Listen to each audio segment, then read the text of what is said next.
अस्सलाम वालेकुम वरहमतुल्लाह। आज का हमारा उन्वान है कि हमारे लिए क्या जानना बेहद ज़रूरी है। अगर आप चैनल पर नए हैं तो चैनल को सब्सक्राइब कर लें, वीडियो को लाइक करें और शेयर करें, क्योंकि यह भी सदका जारिया है। मैं एक महफिल के अंदर बैठा हुआ था, दौरान तकरीब कुछ बातें चल रही थी। एक साहब ने मुझसे सवाल किया कि ये बताइए कि नमाज के अंदर दो सजदे क्यों हैं। तो मैंने कहा मुझे नहीं मालूम। तो उन साहब ने कहा कि भाई, इतनी देर से हम आपकी बातें सुन रहे थे तो हमें महसूस हो रहा था कि कोई इल्मी शख्स है, लेकिन आपको तो इतनी छोटी सी बात मालूम नहीं। मैंने कहा मैंने कब दावा किया कि मैं कोई अल्लामा फहामा हूँ। मुझे तो आप ज़ीरो ही समझिए, मैं तो एक तालिब इल्म हूँ। तो उन साहब ने वाक़या कुछ इस तरह सुनाया। बोले मैं सुनाता हूँ आपको कि जब हज़रत आदम अलैहिस्सलाम को पैदा किया अल्लाह सुब्हाना व तआला ने, तो फरिश्तों को हुक्म दिया कि वो हज़रत आदम अलैहिस्सलाम को ताज़ीमी सजदा करें। तो फरिश्तों ने सजदा किया। जब उन्होंने सर उठाया तो देखा कि शैतान इब्लीस जो था उसने सजदा नहीं किया, वो ऐसे ही खड़ा रहा। तो उन्होंने एक और सजदा किया शुक्राने के तौर पर कि अल्लाह सुब्हाना व तआला ने हमें हुक्म अदूली करने वालों में से न बनाया, बल्कि हमें बचा लिया इस जुर्म से। तो मैंने ये वाक़या सुनने के बाद उनका शुक्रिया अदा किया। मैंने कहा जनाब, आपका बहुत बहुत शुक्रिया, आपने मेरी मालूमात में इजाफ़ा कर दिया। मैं इस वाक़े की तहक़ीक़ में नहीं जाऊँगा कि आया ये जो वाक़या आपने सुनाया है वो हकीकी है भी या नहीं, या दो सजदे इसीलिए हैं या नहीं हैं, फ़रिश्तों ने दूसरा सजदा किया था या नहीं किया था। बल्कि मेरा एक सवाल है आपसे। वो सवाल ये है कि अगर किसी शख्स की नमाज में एक सजदा उससे छूट जाए तो क्या उसकी नमाज हो जाएगी? तो उन साहब ने कहा नहीं, मुझे तो नहीं मालूम। तो मैंने कहा कि जनाब, क्या हम लोगों को वो मालूमात पहले हासिल न करनी चाहिए जिसका हमारी ज़िंदगी से ताल्लुक़ है, या हमारा कभी ना कभी उससे पाला पड़ सकता है?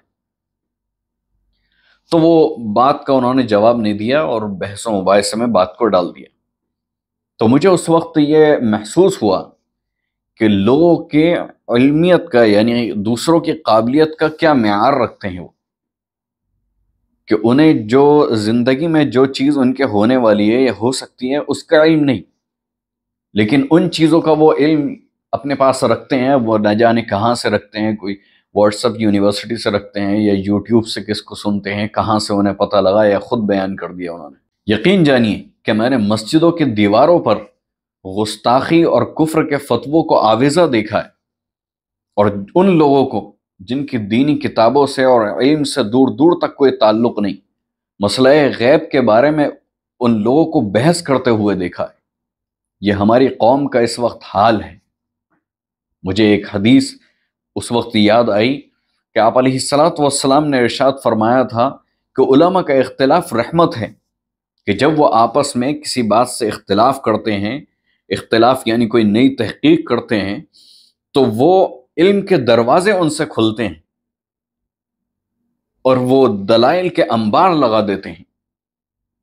और उसी वक्त इस हदीस के अंदर छिपे हुए मायने भी मेरे जहन में आए कि जाहिल का इख्तिलाफ सिवाय जहमत के और कुछ नहीं, कि जब जाहिल शख्स इख्तिलाफ करता है तो वो बहस व मुबाहिसा करता है, तकरार करता है और गालियों की बौछार कर देता है।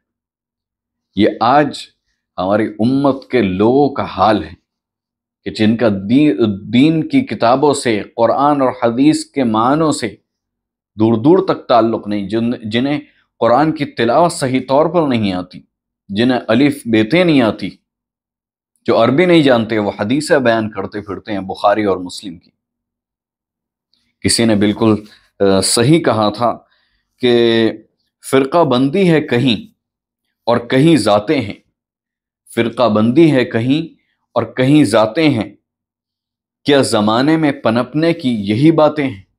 अल्लाह सुब्हाना व तआला हम सब को सही तौर पर दीन के ऊपर अमल करने की तौफीक अता फरमाए, और जो हमारे जानने की चीज़ें हैं, जो हमारे लिए ज़रूरी हैं, उन्हें जानने की तौफीक अता फरमाए। फ़राइज़, नवाफिल, सुनन, उनको जानने की तौफीक अता फरमाए, और जिन चीज़ों का हमसे ताल्लुक़ नहीं, जो चीज़ें गुज़र चुकी हैं, ان سب چیزوں سے اور ان کے بارے میں اختلاف کرنے سے اللہ تبارک و تعالی ہم سب کی حفاظت فرمائے۔